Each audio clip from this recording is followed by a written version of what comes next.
আজকে প্রথমে আমি জাতীয় পার্টির প্রতিষ্ঠাতা দিবসে যিনি এই দলটি প্রতিষ্ঠা করেছিলেন 1986 সালের 1 জানুয়ারি সাবেক রাষ্ট্রপতি মরহুম আল্লাহ মোহাম্মদ সাহেব আত্মার প্রতি শ্রদ্ধা জ্ঞাপন করছি।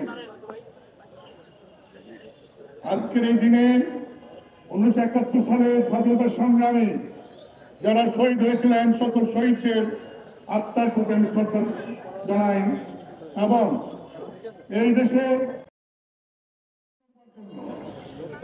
দুর্নীতি দূর করবার জন্য সুশাসন কায়েমের জন্য যে ছাত্র জনতা আন্দোলন করেছিলেন সে আন্দোলনে যারা শহীদ হয়েছেন তাদেরকে আমি আজকের এই দিনে শ্রদ্ধার সঙ্গে স্মরণ করি। ভাইয়ের আমার, জাতীয় পার্টির আজকে 39তম প্রতিষ্ঠা বার্ষিকী।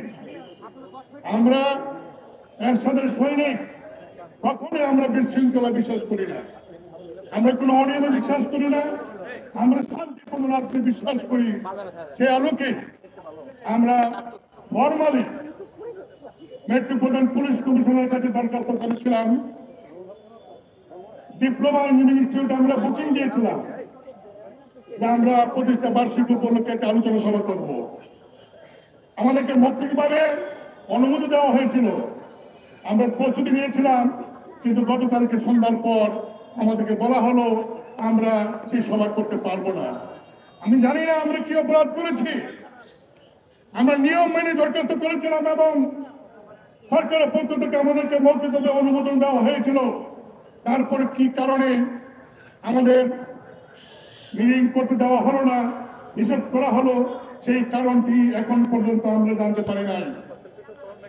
ভাই বোনেরা, অনেক আশা নিয়ে, অনেক ভরসা নিয়ে যখন ছাত্ররা তাদের বৈষম্য বিরোধী দাবি নিয়ে 1 জুলাই আনুষ্ঠানিকভাবে কর্মসূচি ঘোষণা করে, সেই জুলাই 1 তারিখে ছাত্রদের কর্মসূচিকে সমর্থন দিয়ে আজকের যিনি জাতীয় পার্টির চেয়ারম্যান গোলাম মোহাম্মদ কাদের পার্লামেন্টে জাতীয় সংসদে জুলাই 3 তারিখে তিনি 5 মিনিট বৈষম্য বিরোধী যে ছাত্রদের পক্ষে, তাদের আন্দোলনের পক্ষে যৌক্তিকভাবে সংবিধান উল্লেখ করে তিনি সমর্থন দিয়েছিলেন। আমাদের জানা মতে আর কোন জাতীয় নেতা এইভাবে সেই আন্দোলনের সমর্থন দেয়। এবং জুলাই 28 তারিখে জাতীয় যৌথ সভায় আমরা সিদ্ধান্ত নিয়ে প্রেস কনফারেন্স করে সেই আন্দোলনে আমরা সমর্থন দিই। আমাদের রংপুরের মেয়র এবং সেখানকার ছাত্ররা আন্দোলন করতে গিয়ে 2 জন শহীদ হয় এবং অনেকে গ্রেফতার হয়।